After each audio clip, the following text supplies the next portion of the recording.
ఆ తులసి గురించి చెప్తూ ఒక మాట అంటారు. ఆమె కళ్యాణి అని ఆవిడికి పేరు. కళ్యాణి అంటే సమస్త శుభములనిస్తుంది తులసి చెట్టు. అలాగే సమస్త భద్రములనిస్తుంది తులసి చెట్టు.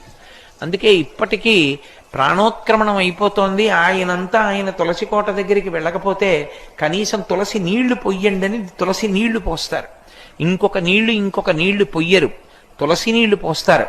అలా మట్టి తినడానికి అధికారం ఉన్నది, పత్రం తినడానికి అధికారం ఉన్నవి రెండే.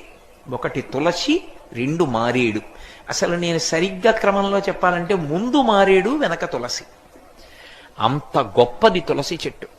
తులసి ఆరోగ్యానికి కూడా అంత అవసరం. పూర్వం ఇంట్లో ఇప్పుడు తులసి ఎందుకు ఉంచుకునేవారంటే, పైనుంచి వాంతి కానీ కింద నుంచి అతిసారం కానీ జరిగితే ఆపగలిగినది తులసి చెట్టు ఒకటే.